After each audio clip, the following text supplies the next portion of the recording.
এই হাঁসে বছরে কি পরিমাণ ডিম দিয়ে থাকেন? এই শতকরা 80টি। আপনি কি মনে করেন হাঁস পালন করে লাভবান হওয়া যায়? হ্যাঁ জি। প্রতিদিন খরচ হচ্ছে কত টাকা? এখন আর খরচ হচ্ছে একটাও খরচ নেই না। কেন খরচ হচ্ছে না?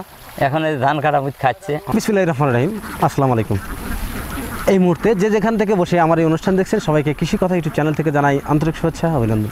শুরু করছি আজকের প্রতিবেদন, সঙ্গে আছে আমি এরশাদ হোসাইন। প্রিয় দর্শক, আজ আমি আপনাদেরকে নিয়ে আসছি সারিবিটা বস্তাল কাজনা বিলের মধ্যে। এখানে এক ভাই হাঁস পালন করে আসছে। হাঁস পালন করার অভিজ্ঞতা তার অনেক পুরনো। সেই পুরনো অভিজ্ঞতা থেকেই আমি তার হাঁস পালনের বিভিন্ন তথ্য তার কাছে জানবো এবং আপনাদের সামনে উপস্থাপন করার চেষ্টা করব। পুরো অনুষ্ঠান জুড়ে রয়েছি আমি হোসেন মোহাম্মদ এরশাদ।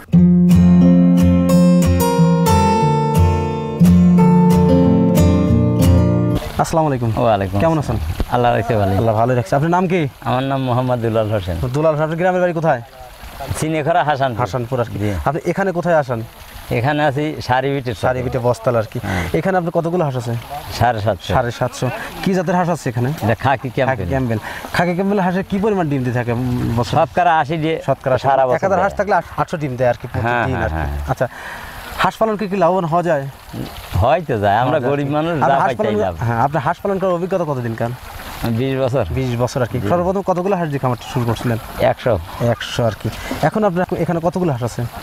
760টি। 760টা হাঁস আছে। আপনি এই হাঁস থেকে কি পরিমাণ ডিম আশা করতেছেন? এই তো আবার ধরেন যে পুরাপুরি পারলি পারে 600, 650, 700 পারবে। 700 ডিম পারবে আর কি। তখন এই 700 ডিম পারলে আপনি কি পরিমাণ টাকার ডিম বিক্রি করবেন প্রতিদিন? হ্যাঁ না, আয় ব্যয় হলো আল্লাহর হাতে। যাক, এখন আপনি হাঁসের পিছিয়ে কি পরিমাণ খরচ হচ্ছে? না, এখন খরচ হচ্ছে নেই। না। কেন খরচ নেই? এখন এই যে মাঠে পরি খাচ্ছে। মাঠে হাঁস কি খায়? শামুক খায়, পরা ধান খায়, পোকা চোকা এইসব ধরি এগুলো খাচ্ছে আর কি। 1 টাকাও খরচ হচ্ছে না। না, শুধু সারাদিন এই বিলে রাখেন। এখন যা ইনকাম সবই তো লাভ। আপনি এই হাঁস থেকে সর্বশেষ কত পরিমাণ ডিম আসার সম্ভাবনা আছে আপনার? কতটি ডিম পাবেন আর কি? 700 পর্যন্ত পাবো ইনশাল্লাহ। আপনি আশা করছেন? 100 ডিম কত টাকা বিক্রি করেন? 100 ডিম হলো ধরেন যে 700 এখন বর্তমানে। এখন 700 আর কি। 5000টা ডিম বিক্রি করবেন।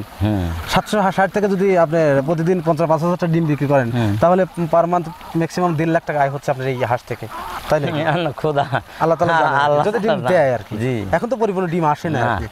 তো আপনি কি এই 20 বছরের অভিজ্ঞতা থেকে আপনি কি মনে হয় কৃষিকাজ থেকে হাঁস পালন করে লাভবান হওয়া যায়? তো যাই হওয়া যায়। হাঁসের বিভিন্ন রোগ হয়ে থাকে, এই জন্য আপনারা কোথায় যান? এটা এই যে আপনার পশু হাসপাতাল আছে না, এখানে ব্যবস্থা নিয়ে আমরা। তারা কি সঠিক পরামর্শ দিয়ে থাকে? হ্যাঁ, জি। নতুন যারা খামার করার ইচ্ছা করছেন তারা যদি হাঁস পালন করে তারা কি লাভবান হতে পারবে? হ্যাঁ। হাঁস পালন করার পূর্বে কি আপনার প্রশিক্ষণ নেওয়া ছিল? প্রশিক্ষণ হাতেরই প্রশিক্ষণ। আপনি নিজেরাই প্রশিক্ষণ?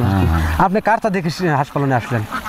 ওটা হলো আমার বাড়ির পাশে একদম পাইতো 20-25টি, ওই বিল্লি রাখতো। সেইটা দেখে শিল শগুনে খাইতেও থাকতো না, সেইটা দেখি আমি আবার পরবর্তীতে আপনি হাঁসের খামারে আসছেন। তো প্রিয় দর্শক, হাঁস থেকে পার ডে তার ইনকাম হচ্ছে 5000 টাকা। এখন মূলত খরচ নাই, সব মূলত এই খোলা বিলে খাচ্ছে। হাঁস পালন করে এখানে ধান, তারপরে শামুক, অন্যান্য সামগ্রী খাচ্ছে, যার জন্য হাঁসের কোনো খরচ নাই বলে চলে। এই জন্য খামারিরা যা ডিম বিক্রি করেন টোটালি লাভ হবে। হাঁস পালন করে আসছে বিগত 20 বছর অভিজ্ঞতা। 20 বছর অভিজ্ঞতাতে উনি বললেন যে হাঁস পালন করলে, খামার করলে 100% লাভবান হওয়া যায়। তো ইনি একজন অশিক্ষিত মানুষ, তারপরে তিনি হাঁস পালন করে স্বাবলম্বী। তো প্রিয় দর্শক, আপনারা হাঁস পালন করুন, দেশ গড়ুন। এই প্রত্যাশা আজকে প্রতিবেদন এখানেই সমাপ্ত করছি। ভালো থাকেন, সুস্থ থাকেন। আল্লাহ হাফেজ।